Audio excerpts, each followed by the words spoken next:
पर नंद बाबा और यशोदा मैया को ये याद नहीं रहा किन बच्चों का नामकरण भी कराना है। इतनी खुशी, इतना आनंद कि नामकरण कराना ही भूल गए। भगवान कृष्ण 1 वर्ष के हो गए पर नामकरण नहीं हुआ। शास्त्र कहते हैं कि बालक जब 6 महीने का हो जाए तभी उसका नामकरण कर देना चाहिए, लेकिन यहाँ कन्हैया 1 वर्ष के हो गए पर अभी नामकरण नहीं हुआ। इधर वसुदेव ने सोचा कि मेरा पुत्र है, अभी उसका नामकरण नहीं हुआ, तो वसुदेव अपने गुरु गर्गाचार्य जी को गोकुल भेजते हैं। गर्गाचार्य जी गोकुल आते हैं और गोकुल में आके नंद बाबा के भवन में आ जाते हैं। नंद बाबा ने गर्गाचार्य जी को देखा, देख कर उन्हें प्रणाम किया। अरे महाराज, कैसे आना हुआ, कहां से आए हो और कहां जा रहे हो? गर्गाचार्य ने कहा, महाराज हम ब्राह्मण हैं, पंडित हैं, किसी के यहाँ कोई पूजा पाठ हो, गायत्री मंत्र हो, खत्ता हो, हवन हो, किसी बच्चे का नामकरण कराना हो, किसी को विवाह करवाना हो, यही काम करते हैं। और जैसे ये बात नंद बाबा ने सुनी, अरे महाराज ये चौक की बात बोल दी, मेरे घर में भी 2-2 पुत्र है पर अभी एक भी पुत्र का नामकरण नहीं हुआ। एक काम करिए, हमारे पुत्रों का नामकरण कर दीजिए। गर्गाचार्य जी बोले, नहीं, आपके पुत्रों का नामकरण मैं नहीं कर सकता। नंद बाबा ने कहा, क्यों? बोले, देखो हम ठहरे वसुदेव के यहाँ के पंडित, यदुवंशियों के यहाँ के पंडित, और यदि हम तुम्हारे घर में तुम्हारे बालकों का नामकरण करेंगे तो कंस को शक नहीं होगा। कंस को लगेगा कि तुम्हारे पुत्र में से एक पुत्र वसुदेव का है और फिर वो आ जाएगा मारने के लिए, तो हम ये सब नहीं कराएंगे। और वैसे भी तुम हर उत्सव को बड़े धूमधाम से मनाते हो, जन्म उत्सव बड़ी धूमधाम से मनाया, पूतना आ गई। जब कृष्ण 6 महीने का हुआ वो उत्सव बड़ी धूमधाम से मनाया, सकटासुर आ गया, तो भाई हम तो नहीं करा सकते। नंद बाबा ने कहा, नामकरण तो आपको करना पड़ेगा, क्योंकि हमारे पुत्रों का भी नामकरण नहीं हुआ तो वो तो आपको करना ही पड़ेगा, चाहे कुछ भी कीजिए। गर्गाचार्य जी ने कहा, ठीक है, यदि तुम कहते हो तो मैं नामकरण करने को तैयार हूं, लेकिन तुमको ये उत्सव नहीं मनाना पड़ेगा। जिस तरह मैं कहूंगा वैसे ही नामकरण होगा, किसी को बुलाओगे नहीं, धूमधाम से नहीं मनाओगे, ये बात किसी को नहीं पता चले, मैं और तुम ही जाने। महाराज नंद बाबा कहते, ठीक है, आप हमारे घर में पधारिए और मेरे पुत्रों का नामकरण कीजिए, मैं किसी को नहीं बुलाऊंगा। गर्गाचार्य जी आते हैं, यदि यशोदा मैया और रोहिणी मैया ने इधर देखा गर्गाचार्य जी को आते हुए, बोली वृंदावन बिहारी लाल की जय। दोनों माताओं ने मन में विचार किया कि ये जो महाराज आ रहे हैं, ये जो पंडित जी आ रहे हैं, कोई ऐसे वैसे ही तो नहीं है, तो इनकी परीक्षा ली जाए। तो दोनों माताओं ने क्या किया, अपने अपने पुत्रों को अदला बदली कर लिया। रोहिणी का जो पुत्र था वो यशोदा मैया ने ले लिया, और यशोदा का जो पुत्र था वो रोहिणी मैया ने ले लिया। गर्गाचार्य जी आते हैं और जैसे ही अंदर आए, देखा यशोदा मैया की गोद में भगवान कृष्ण खेल रहे हैं। जैसे ही गर्गाचार्य जी की नजर पड़ी,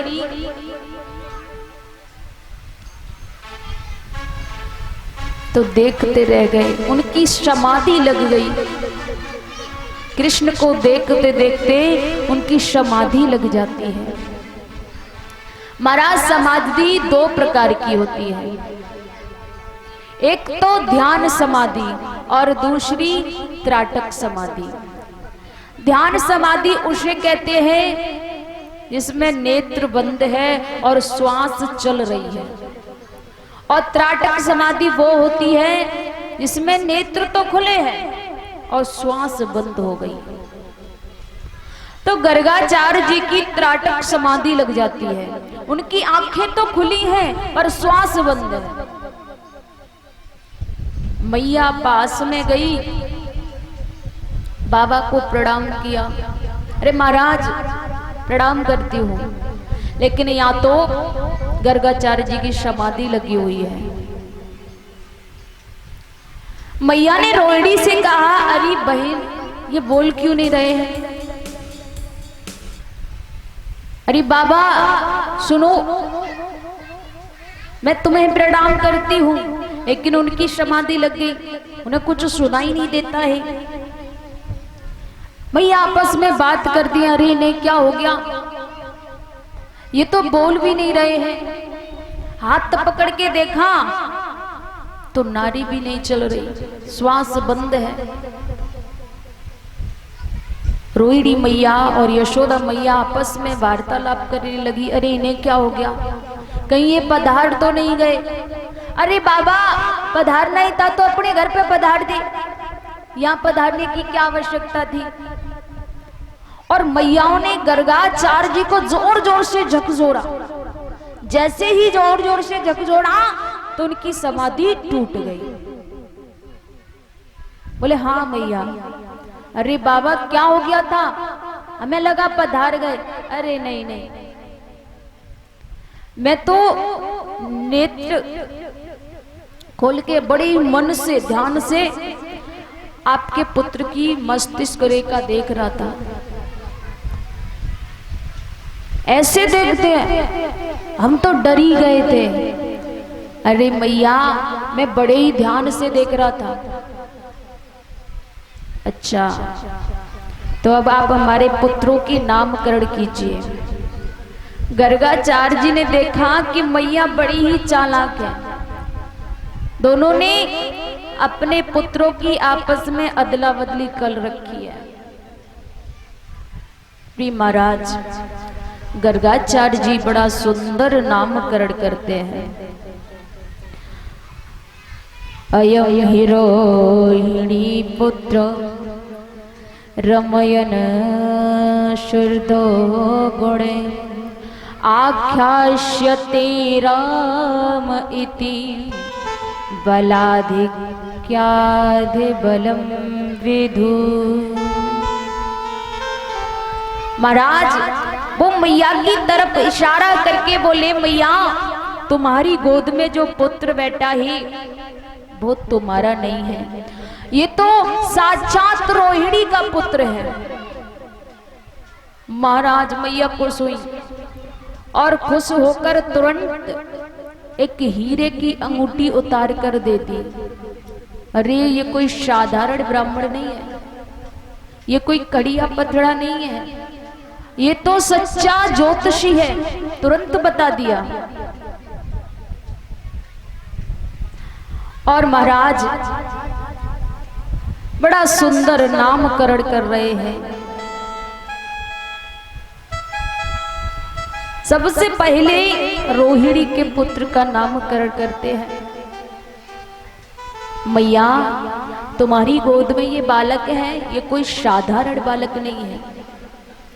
मैं इसका नामकरण करता हूं, मैं इसका नाम रखता हूं राम। लेकिन बल की अधिकता के कारण, इनमें बल बहुत है, इसलिए इनका नाम है पूरा बलराम। और भी इनके कई नाम हैं, बलभद्र कहेंगे इनको। भद्र माने कल्याण, जिसका बल समाज के कल्याण के हित में लगे उसे बलराम कहते हैं। हल धल भी कहेंगे, दाऊ दयाल भी इनका नाम होगा। ऐसे कई नाम गर्गाचार्य जी ने रखे। मैया बहुत प्रसन्न हुई। उसके बाद गर्गाचार्य जी ने रोहिणी की तरफ इशारा किया और रोहिणी की तरफ देखते हुए बोले, आशन वर्णास्त्रयो हास्य ग्रहतो अनुयोगम तनु शुक्लो रक्तस्तथा पीत इदानी कृष्णतागते। भैया पहले शुक्ल वर्ण था, फिर इनका रक्त वर्ण हुआ माता, फिर पीत हुआ और अब इनका कृष्ण वर्ण है। इसलिए इनका नाम मैं रखता हूं कृष्ण।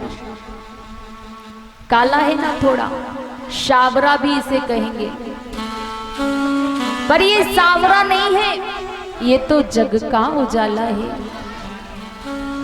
गोपियों के नहनों का तारा है।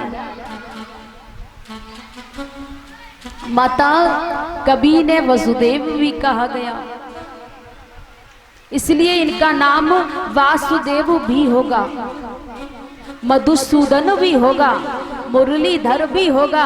प्रभु ने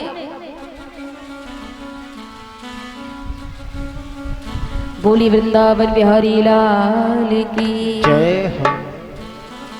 महाराज इस तरह गर्गाचार्य जी ने दोनों का बड़ा सुंदर नामकरण किया। मैया बहुत प्रसन्न हुई। मैया ने गर्गाचार्य जी को हीरे जवाहरात सब कुछ दिया, लेकिन जिससे भगवान के दर्शन हो गए हो, उन्हें ये सब की क्या आवश्यकता है। आज गर्गाचार्य जी बड़े प्रसन्न हैं। बोले मैया तुम्हारी गोद में ये बालक है ना, ये कोई साधारण बालक नहीं है, ये तो साक्षात पर ब्रह्म है।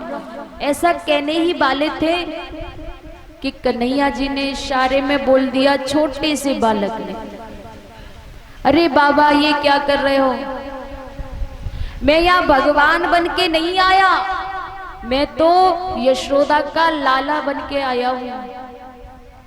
और यदि तुमने सबको बता दिया कि मैं भगवान हूं, तो ये वही करेंगे जो भगवान के साथ करते हैं। क्या करेंगे? अलमारी में बिठाएंगे, रोज पूजा करेंगे, पाठ करेंगे। और मैं यहाँ भगवान नहीं, मैं तो इनका बालक बन के आया हूं, इनका पुत्र बन के आया हूं।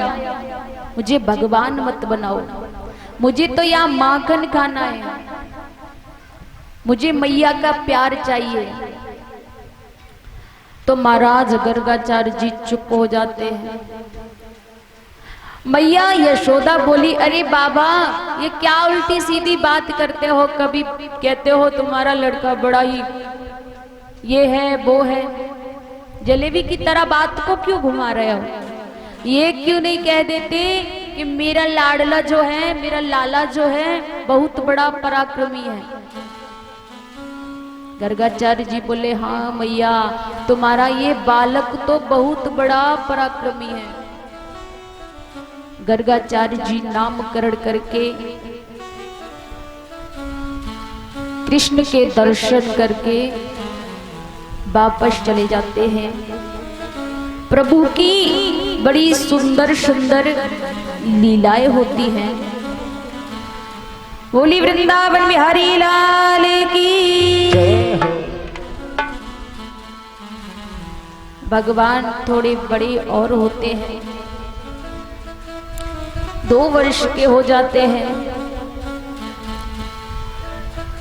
मैया कृष्ण से बड़ा ही प्रेम करती है। आज नंद बाबा यमुना स्नान करने के लिए गए थे। जब यमुना स्नान करके आए तो वो अपने पूजा घर में पहुंचे, पूजा करने के लिए। सुबह सुबह पूजा घर में जाके वो पूजा करते हैं। छोटे से लड्डू गोपाल को नहलाते हैं, धुलाते हैं, पूजा घर की साफ सफाई करते हैं। लड्डू गोपाल को पहले जल से स्नान कराया, उसके बाद शहद से स्नान कराया, घी से स्नान कराया। इधर महाराज कन्हैया देरी पर खड़े होके देख रहे हैं कि बाबा क्या कर रहे हैं। इधर नंद बाबा पूजा कर रहे हैं। शहद से स्नान कराया तो लड्डू गोपाल थोड़े मीठे हो गए। कन्हैया ने देखा कि बाबा ने लड्डू गोपाल को शहद से नहलाया है। इधर महाराज नंद बाबा नेत्र बंद करके हाथ जोड़ के प्रार्थना करते हैं कि कन्हैया अंदर आ जाते हैं पूजा घर में। वो तो नेत्र बंद के करके पूजा कर रहे थे, कन्हैया पास में आ गए और पास में आके अलमारी को पकड़ के खड़े हो गए। खड़े होके पूजा घर से लड्डू गोपाल को देखा कि ये शहद से बाबा ने अभी स्नान कराया है तो ये मीठे हो गए होंगे। तो लड्डू गोपाल को उठाया और अपने मुंह में रख लिया।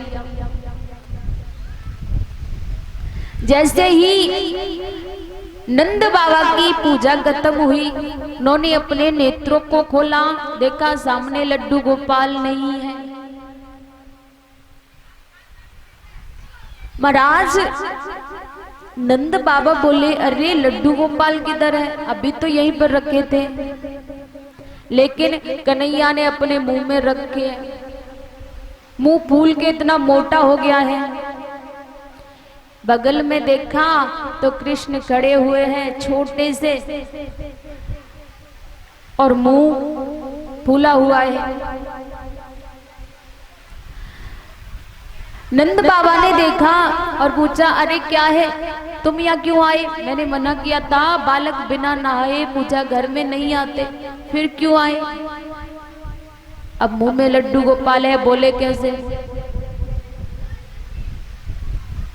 नंद बाबा ने देखा मुंह में क्या है, पूछने लगे, लेकिन वो कैसे बोले? नंद बाबा ने एक गुच्छा दिया तो लड्डू गोपाल निकल के बाहर आ गए।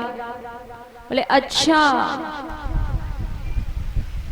ये क्या है? उन्होंने यशोदा मैया को बुलाया, अरे यशोदा इधर आ, देख तेरे लाला ने मेरे लड्डू गोपाल को मुंह में रख लिया। महाराज यशोदा मैया बोली, लाला तू बड़ा उद्यमी हो गया है, ऐसा क्यों किया तूने? कन्हैया बोले, मुझे क्या मालूम, मैं तो समझा लड्डू गोपाल मीठे हो गए होंगे तो इसलिए मैंने मुंह में रख लिए। तो ऐसे प्रभु की कई लीलाएं हुई है छोटी छोटी। उसके बाद नंद बाबा फिर से पूजा करते हैं। मैया अपने कृष्ण को बहुत प्रेम करती है। मैया कृष्ण को बाहर लेके आई, लाला ऐसा नहीं करते, आज के बाद ऐसा मत करना। और अपने कृष्ण को बाहर लेके आंगन में आके हाथ पकड़ के नृत्य कराने लगी। कन्हैया को जब नृत्य कराने लगी तो एक गोपी आई और गोपी ने कृष्ण को नृत्य करते हुए देखा। कृष्ण को देखते ही वो